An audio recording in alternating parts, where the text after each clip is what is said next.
오늘 우리에게 주시는 하나님의 말씀은 사도행전 11장 1절부터 18절까지입니다.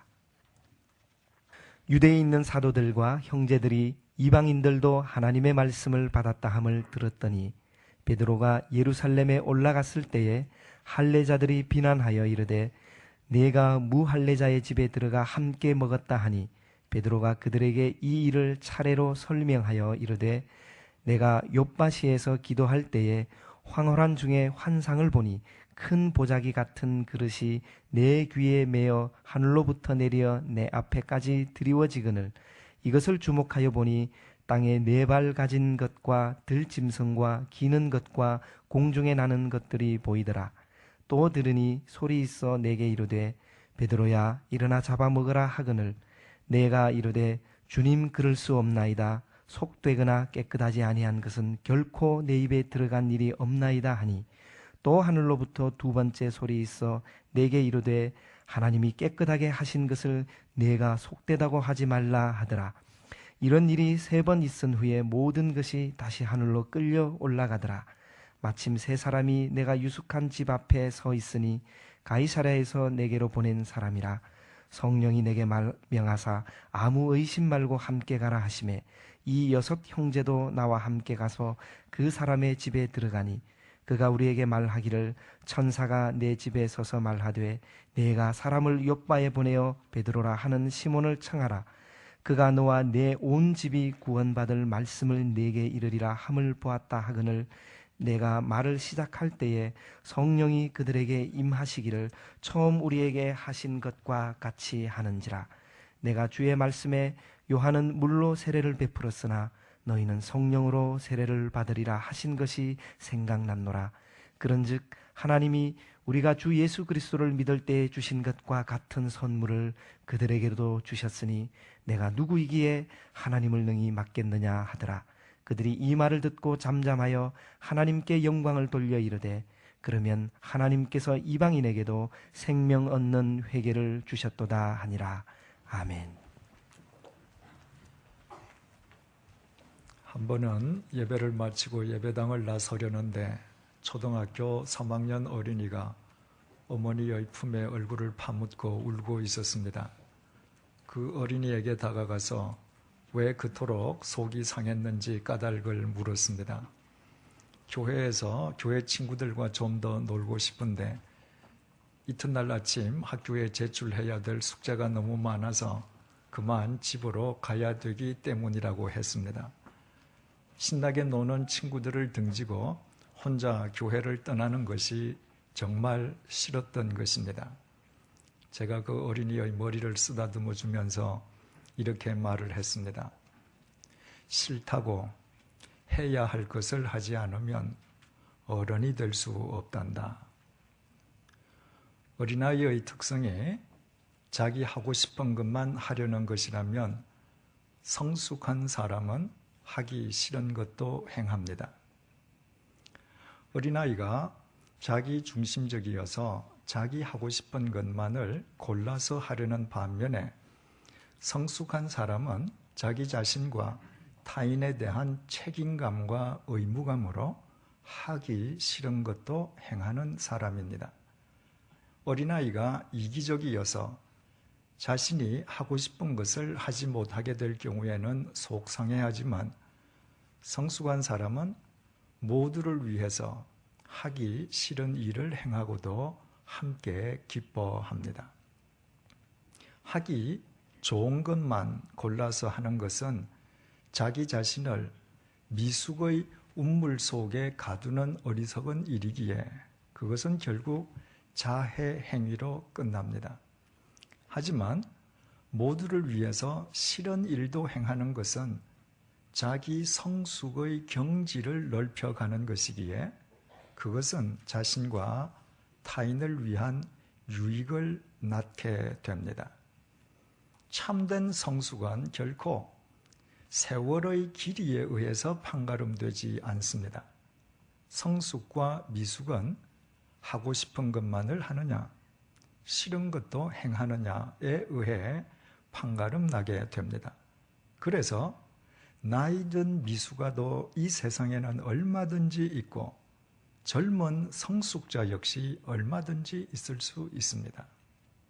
그뿐 아니라 일평생 살면서도 단 한 번도 진정한 새해를 누리지 못하는 사람이 있을 수도 있고, 매일 매해 새날과 새해를 누리는 사람도 있을 수 있습니다. 한 인간이 성숙해지는 만큼만 그를 스쳐 지나가는 시간의 의미가 새로워지기 때문입니다. 주님께서는 에베소서 2장 20절에서 22절을 통해서 그리스도인을 이렇게 정의하셨습니다. 너희는 사도들과 선지자들의 터 위에 세우심을 입은 자라. 그리스도 예수께서 친히 모퉁이 돌이 되셨느니라. 그의 안에서 건물마다 서로 연결하여 주 안에서 성전이 되어가고, 너희도 성령 안에서 하나님이 거하실 처소가 되기 위하여 그리스도 예수 안에서 함께 지어져 가느니라. 사도들과 선지자들의 터란 사도들과 선지자들이 전해준 하나님의 말씀을 의미합니다. 우리가 그 말씀의 터전을 스스로 찾아 그 터전 위에 자발적으로 우리 자신이 선 것은 결코 아닙니다. 우리는 모두 그 말씀의 터전 위에 세우심을 입은 자들입니다. 우리가 먼저 하나님을 선택한 것이 아니라 하나님께서 우리를 먼저 택하시고 그 말씀의 터전 위에 세워주신 것입니다. 마치 어린아이처럼 자기 하고 싶은 것만 행하려는 유치하기 짝이 없는 우리를 하나님께서 그 말씀의 터전 위로 부르시고 먼저 세워주신 것입니다. 더 놀라운 사실은 우리를 말씀의 터전으로 불러주신 예수 그리스도께서 우리 인생을 바르게 세워주시기 위한 모퉁이 돌, 즉 주춧돌이 되어주신다는 사실입니다. 한 건물의 견고성과 높이와 넓이는 그 주춧돌, 다시 말해 기초에 의해 결정됩니다. 세상에 죽음을 깨트리고 부활하신 예수 그리스도보다 우리 인생을 위한 더 확고한 기초, 더 분명한 주춧돌이 어디에 있을 수 있겠습니까? 따라서 말씀의 터전 위에서 예수 그리스도를 자기 인생의 주춧돌로 삼을 때 우리는 주님에 의해 지어져 가게 되는 것입니다. 황무지 그대로 내버려 두면 계속 황무지일 뿐 새로워질 것이라고는 아무것도 없습니다. 하지만 어느 날 건축자가 그 황무지를 밀어내고 기초를 닦고 그 위에 주춧돌을 세우고 주춧돌 위에 집을 건축하기 시작합니다. 그 순간부터 그곳의 집의 형태는 매일매일 달라지게 됩니다. 집이 지어져 가는 한 그 집의 모습은 매일 어제보다 새로워지게 됩니다. 우리가 말씀의 터전 위에서 예수 그리스도를 주춧돌 삼아 예수 그리스도 안에서 지어져 간다고 하는 것 역시 이처럼 매일 달라지는 것이요, 어제보다 오늘 매일 새로워지는 것을 의미합니다. 그렇기에 예수 그리스도 안에서 지어져 가는 사람은 어제보다 오늘이 새롭고 지난해보다 올해가 더 새롭고 연초보다 연말이 더 새로워지게 됩니다. 그리고 결과적으로 나이가 들어 노년에 이르러서는 그 새로움이 극치를 이루게 됩니다. 그는 예수 그리스도 안에서 평생 어제보다 오늘, 지난해보다 올해, 연초보다 연말이 더 새로워져 간 사람이기 때문입니다.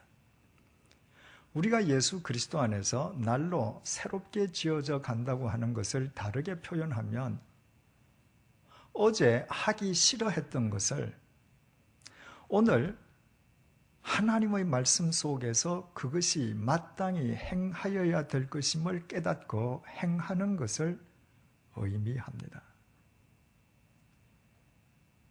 어제 하기 싫은 것을 오늘 행한다고 하는 것은 어제보다 오늘 그만큼 더 성숙해졌음을 의미합니다. 내가 싫지만 말씀 속에서 행하여야 되기 때문에 행한다는 것은 바로 그것이 예수 그리스도의 주춧돌 위에 내 인생을 영원히 견고하게 세우는 유일한 길임을 터득했음을 의미하기 때문입니다. 쓴 약이라고 해서 몸에 좋지 않은 것은 아닙니다. 오히려 모든 좋은 약은 쓴맛을 갖고 있습니다.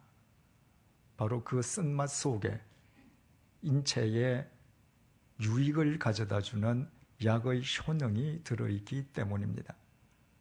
물론 아프지 않다면 쓴 약을 구태여 먹을 필요가 없습니다.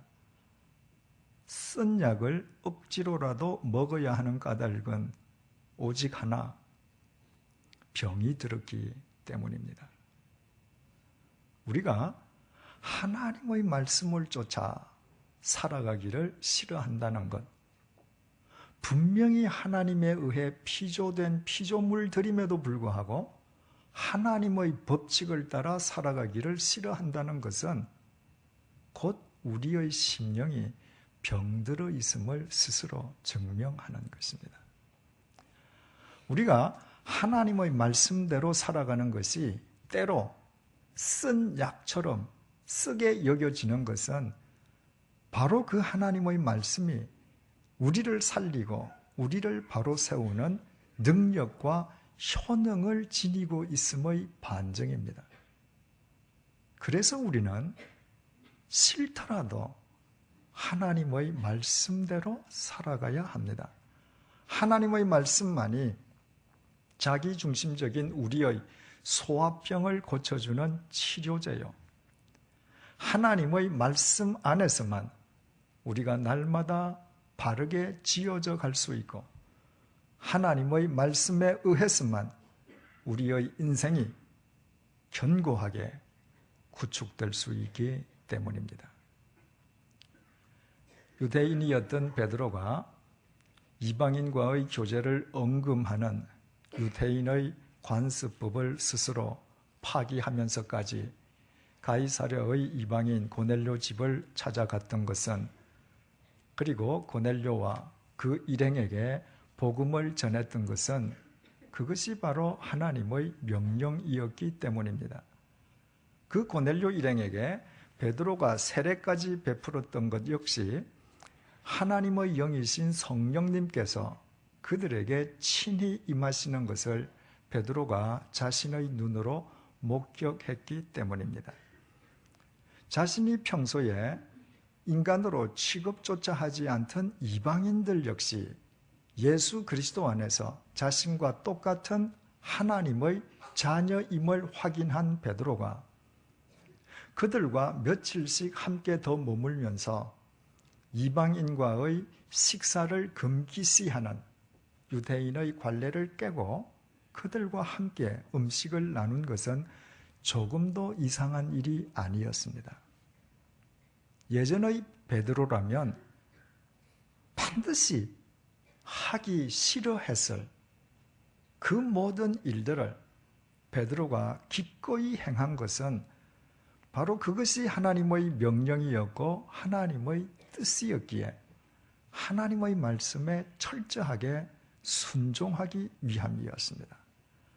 바로 그 베드로에 의해서 땅끝까지 이르러 내 증인이 되라는 주님의 마지막 명령을 지상의 교회가 비로소 공개적으로 행할 수 있는 물꼬가 트이게 되었습니다. 한마디로 말씀드려서 싫지만 그래도 하나님의 말씀에 순종하기 위해 행한 바로 그 베드로에 의해서 교회는 비로소 교회다움을 확립할 수 있었던 것입니다. 바로 그 베드로가 초대교회의 본거지인 예루살렘에 귀환했을 때 베드로를 기다리고 있는 것은 예루살렘 교인들의 환대나 환호가 아니었습니다. 소위 할례자들로 불리는 유대 그리스도인들의 혹독한 비난이었습니다. 우리말 비난하다는 의미의 헬라어 디아크리노는 2주 전에 말씀드린 것처럼 분리하다는 의미와 함께 어떤 목적을 갖고 집요하게 따지고 물고 늘어지는 행동을 의미합니다. 그처럼 집요하게 베드로를 비난했던 할례자들이 구체적으로 어떤 사람들이었는지, 그들이 왜 그토록 비난했었는지는 우리가 이미 잘 알고 있습니다.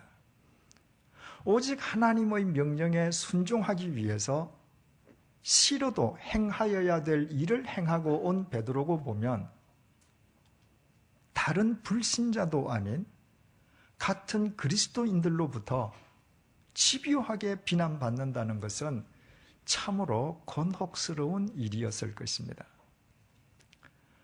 베드로는 본래 잘 알려진 바와 같이 그 성미가 불같이 급하고 변덕스러운 사람이었습니다. 예수님으로부터 천국의 열쇠를 주시겠다는 극찬을 받았던 사람도 베드로고, 그 직후에 예수님으로부터 사탄이라고 질타당했던 사람도 베드로였습니다.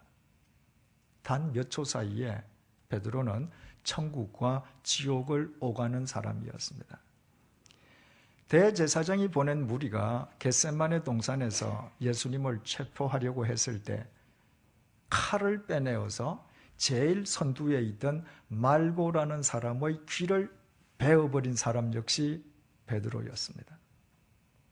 이 세상 모든 사람들이 다 주님을 배신해도 자신만은 끝까지 주님을 따르겠다고 호언장담했던 사람도 베드로였고, 바로 그날 밤에 공개적으로 주님을 3번씩이나 부인하면서 주님을 배신했던 사람도 베드로였습니다. 그 직후에 울려 퍼진 닭 울음소리를 듣고 양심의 가책을 느끼며 밖으로 나가서 가슴을 치고 통곡했던 사람도 베드로였습니다. 날이 밝았을 때 십자가에 못 박히시는 예수님을 버려두고 도망갔던 사람도 베드로였습니다. 그 모두 불같이 급하고 변덕스러운 성미 탓이었습니다. 그런 베드로라면 선한 일을 한 자신에게 집요하게 비난하는 사람들 앞에서 불처럼 화를 내는 것이 평소의 베드로다울 것입니다. 예루살렘에서 편안히 앉아있던 주제에 하나님의 명령을 수행하고 온 사람을 비난하다니 이것이 대체 무슨 짓들이냐고 말입니다. 너희들이 그러고서도 감히 주님을 믿는 그리스도인이라고 할 수 있겠느냐고 말입니다. 그러나 오늘의 본문은 우리의 예상과는 전혀 다른 사실을 전해주고 있습니다. 본문 2절에서 4절을 보시겠습니다.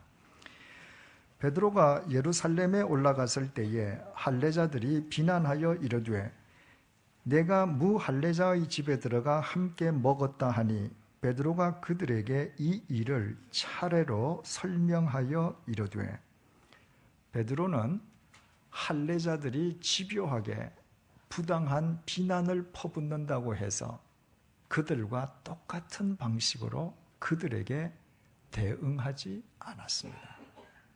불같이 화를 낸 것도 아닙니다. 말 없이 절교를 선언한 것은 더더욱 아니었습니다. 베드로는 자초지종을 상세하게 설명해 주었습니다.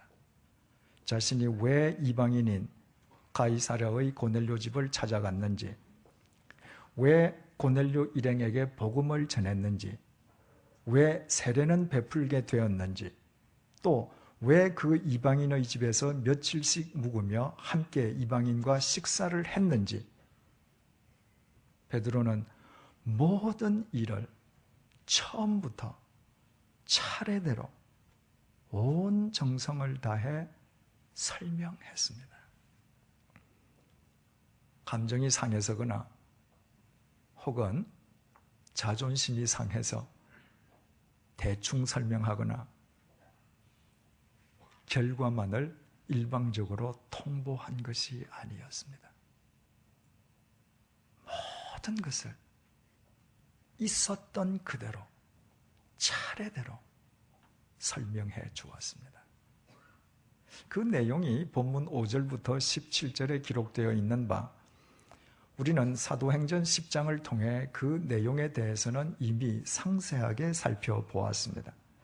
따라서 오늘 우리가 주목하고자 하는 것은 그 내용이 아니라 그 내용을 전한 베드로의 자세입니다.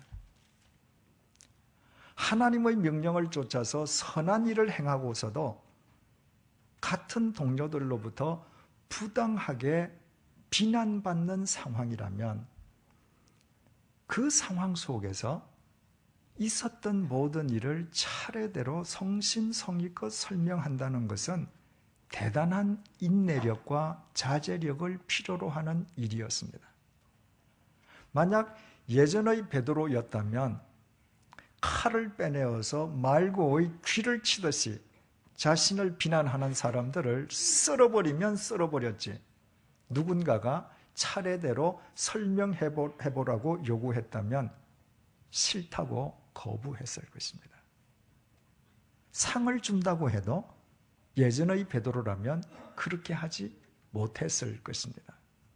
그런데도 베드로는 어제의 모습과는 전혀 다른 모습을 보여주고 있습니다.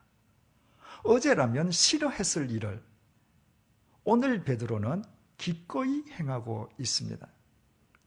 에베소서 2장 22절의 표현을 빌리자면 베드로는 어제보다 오늘 더 지어져 있었습니다.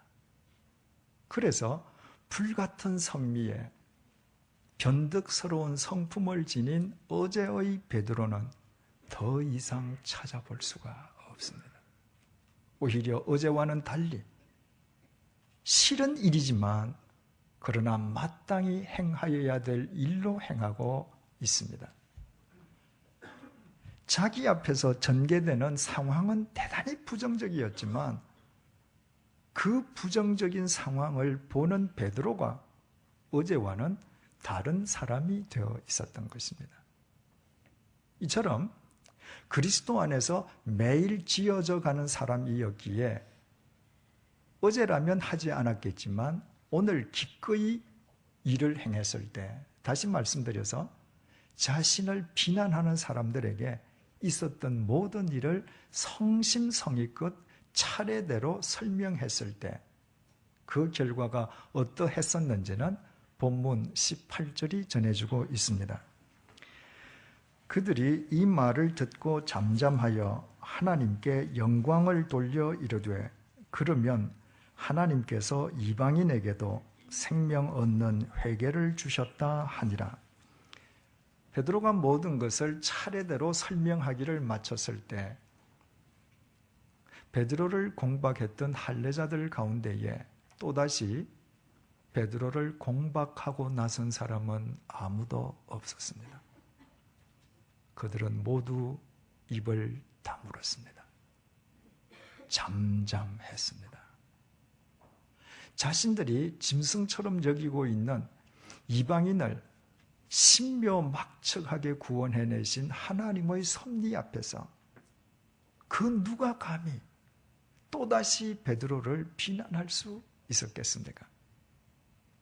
그 대신에 그들은 입을 열어 이방인도 구원하신 하나님을 찬양했습니다. 그것은 하나님을 향한 찬양인 동시에 베드로에 대한 사과의 표시였습니다. 베드로를 비난하던 사람들이 베드로의 설명을 듣고 입을 열어 하나님을 찬양하는 것보다 베드로를 향한 더 큰 사과는 있을 수 없었습니다. 만약에 베드로가 집요하게 자신을 부당하게 비난하는 그들에게 똑같은 방식으로 대응하고 불처럼 화를 내었던들, 베드로는 예루살렘의 동료들을 잃었을 것이요, 성경이 우리에게 전해주는 바와 같은 위대한 사도가 되지는 못했을 것입니다. 하지만 베드로는 욥바의 무두장이 시몬의 집에서도, 가이사랴의 이방인 고넬료의 집에서도, 예루살렘에서 자신을 비난하는 할례자들 앞에서도 싫지만 하나님의 말씀을 쫓아 마땅히 해야 할 바를 행함으로 이방인을 살리고 이방인에 대한 동료들의 눈을 열어줄 뿐만 아니라 인류의 역사를 새롭게 하는 위대한 사도가 되었습니다. 그것은 베드로가 그리스도 안에서 매일매일 하나님의 말씀을 쫓아 지어져 가는 사람이었기에 가능할 수 있었던 일이었습니다. 그러므로 옛날 무식하기만 했던 갈릴리 어부 베드로의 입장에서 본다면 그것은 자신이 누리게 되리라고는 상상조차 할 수 없었던 아름다운 미래였습니다. 제 막내 아이의 어릴 적 취미는 레고 놀이였는데 그 실력이 꽤 수준이 높았습니다. 그래서 소위 테크닉 레고라고 해서 전자장치가 들어있는 난해한 구조의 레고도 설계도를 펴놓고 순식간에 조립해내곤 했습니다. 레고의 본거지인 덴마크의 레고랜드에 가서 세계 여러 나라에서 온 어린이들 틈에서 그 실력을 공인받기도 했습니다. 그러나 아무리 좋은 실력으로 소위 하이테크닉 레고로 건사한 집을 지어도 그 집은 절대로 오래가지 못합니다. 레고는 일단 지었다간 다시 허물고 새로 짓게 되기 때문입니다. 이처럼 짓기 위해서 허물고 허물기 위해서 짓는 것을 반복하는 데에 레고의 묘미와 매력이 있습니다. 하지만 인생은 레고 놀이가 아닙니다. 단순히 재미를 쫓아서 짓고 허물기를 반복하는 게임이 아니라는 말입니다. 인생은 유한한 기간 동안 영원한 집으로 매일매일 지어져 가는 삶의 여정입니다. 그러므로 그 여정 위에 무의미한 반복이란 결코 있을 수 없습니다.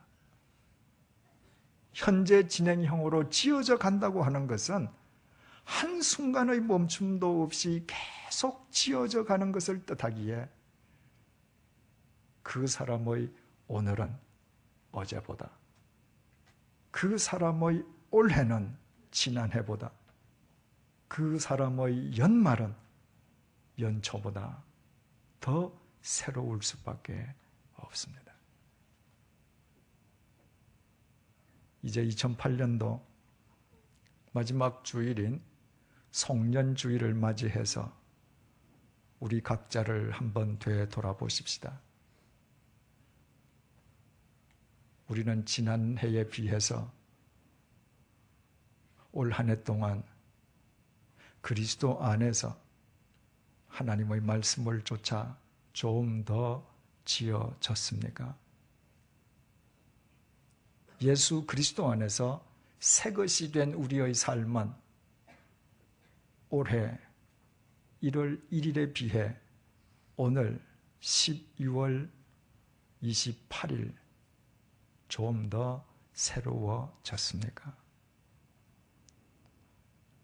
만약 그렇지 못하다면 그 이유는 단 한 가지. 올해에도 역시 우리가 하고 싶은 것만을 행하려 했을 뿐, 싫어도 하나님의 말씀에 순종해서 행하려 하지는 않았기 때문일 것입니다. 그것이 대체 무엇입니까?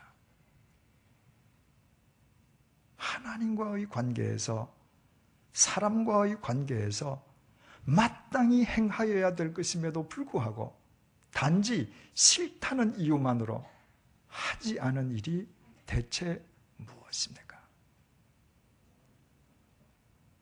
올해가 끝나려면 아직도 우리에게는 사흘이란 긴 시간이 남아 있습니다. 그 사흘 동안 우리가 마땅히 행하여야 될 것임에도 불구하고 단지 하기 싫어서 행하지 않았던 것을 우리 모두 함께 행하십시다. 그때에만 우리 인생이라는 집 속에서 2008년이라는 벽돌 한 장이 제 자리에 놓일 수 있게 되고, 그 위에 2009년이란 벽돌 한 장이 바르게 쌓여질 수 있습니다. 올해 우리 교회의 표어는 미래와 희망입니다. 누구든지 예수 그리스도 안에서 하나님의 말씀을 쫓아 살아가기만 하면 전혀 상상할 수 없었던 새로운 미래의 실체가 하나님에 의해 반드시 주어지게 됩니다. 갈릴리의 무식한 어부 베드로가 예수 그리스도 안에서 하나님의 말씀을 쫓아 날마다 지어져 갔을 때 그가 상상치도 못했던 위대한 사도가 되는 미래를 얻을 수 있었던 것과 같은 이치입니다. 그러므로 우리가 예수 그리스도 안에서 하나님의 말씀을 쫓아 날마다 지어져 가는 한 하나님께서 우리의 미래와 희망이시라는 표현은 올해가 끝났다고 효력을 상실하는 것이 아니라 우리의 코끝에 호흡이 있는 동안 영원히 유효할 것입니다. 우리가 남아있는 사흘 동안 마땅히 행하여야 될 것을 마무리해야 할 이유가 바로 여기에 있습니다. 2008년도가 예수 그리스도 안에서 바르게 마무리되고 매듭 지어질 때에만 바로 그 매듭 위에 하나님께서 우리에게 주시려는 새로운 미래와 희망의 실체로서의 2009년도가 얹혀질 수 있기 때문입니다. 기도하시겠습니다.